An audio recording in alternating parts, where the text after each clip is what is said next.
Happy, happy Halloween, Halloween, Halloween, happy, happy Halloween, Silver Shamrock. Hey, what is up, my Mini Maniacs? This is Ryanimaniac here to bring you insanity to your everyday lives, and welcome to Manic Movies, the series where I'll talk about a movie where I feel like I want to talk about it. And this week we are looking at Halloween 3, Season of the Witch, as part of my 10-film marathon of all the Halloween movies. And this one is usually a mixed bag with a lot of people, mostly due to its content and how different it is from the rest of the films, but no, let's dive in and talk about it. So, before I get into this, the story behind this is that the last film, Halloween 2, Michael Myers was killed off. John Carpenter didn't want to do anything else with Michael Myers. He didn't want to do anything after the first one, but he decided to jump on the second one because he realized it was going to become a franchise, but they killed him off the last movie. But the plan with this one was to be starting with this film, the franchise would be an anthology series, and that every movie or so would be a different theme of Halloween. Like the first two were about Michael, this one was about Silver Shamrock, and then the rest would take on other themes. However, due to the fact that many audiences were confused as to why Michael wasn't in this movie, it did very poorly, and so Michael ended up being brought back in the next film, The Return of Michael Myers, and they abandoned the anthology idea altogether. Which is quite a shame because, in all honesty, this was a very unique, different movie. It wasn't the greatest ever, but it's an idea I would have liked to see them branch out on with all the different possible things they could do with Halloween, as opposed to just one crazy maniac.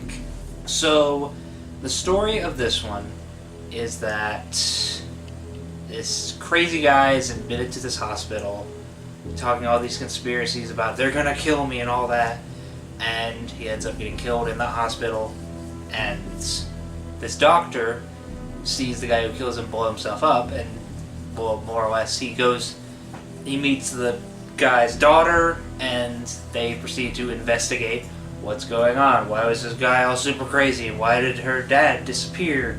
You know, stuff like that. And he leads him to the small town where there's the factory Silver Shamrock.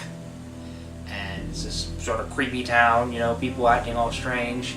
And upon further investigation, they discovered that the company, Silver Shamrock, I'm kind of giving away the plot of the movie here, but that's the best way I know how to describe it,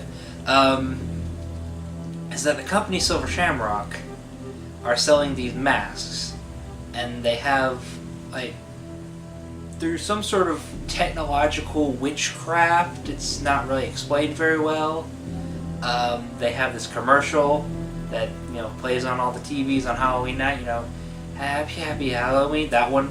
And through some sort of technological witchcraft, whenever it does it, I don't know, it's kind of hard to explain. It does creepy things to whoever's wearing them. It's kind of hard to explain, honestly. Kind of like their head sort of... The best way to describe it is like their head kind of melts and bugs and gross stuff start coming out and attacking whoever's around them. It's very odd concept, and the whole reason they are doing this is because the guy running the company, whose name escapes me even though I just got done watching it, he wants to bring Halloween back to its satanic roots of sacrificing children and that sort of thing.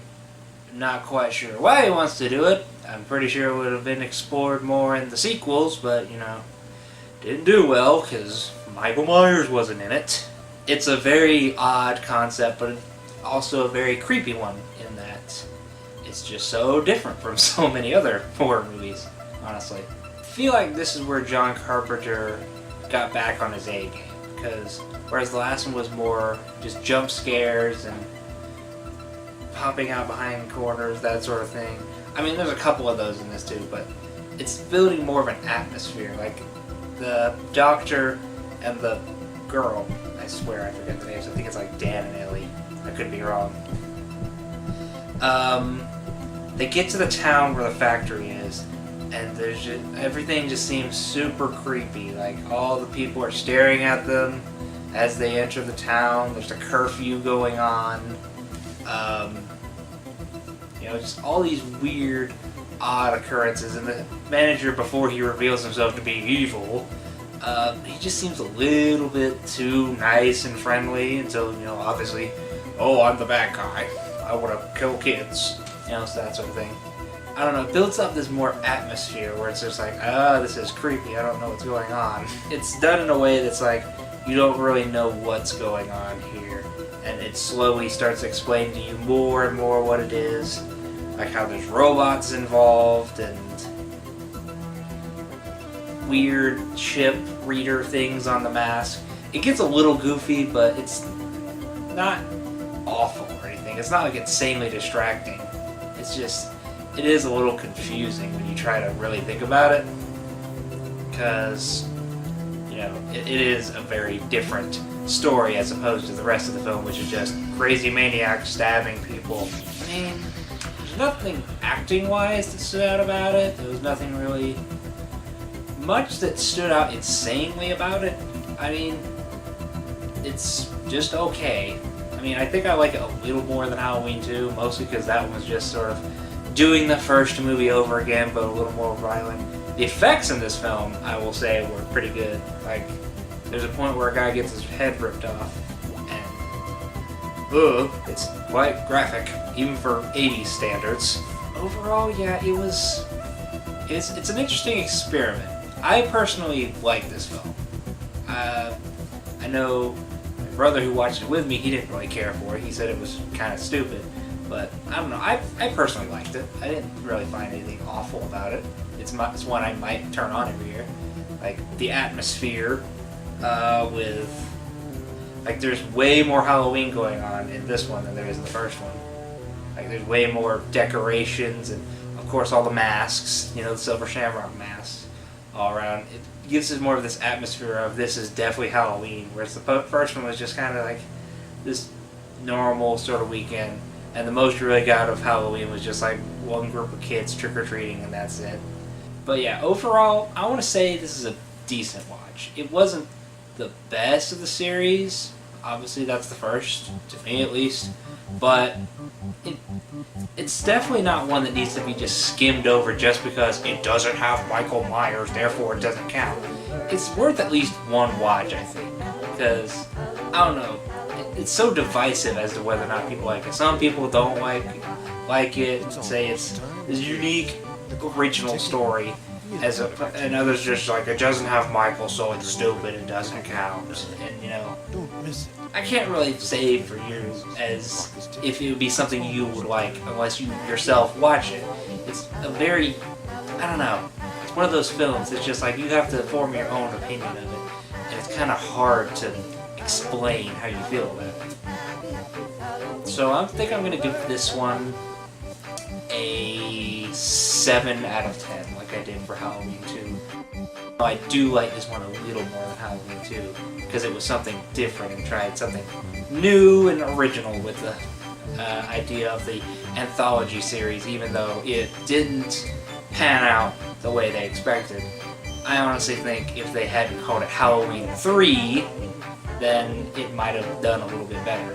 Calling it Halloween 3 just put the idea in people's heads, oh, this is a continuation of the Michael Myers story. If they just called it Halloween Season of the Witch, then I feel like most people just might, oh, this is maybe something to do with Michael? Or I don't know, maybe it has nothing to do with him at all. I don't know.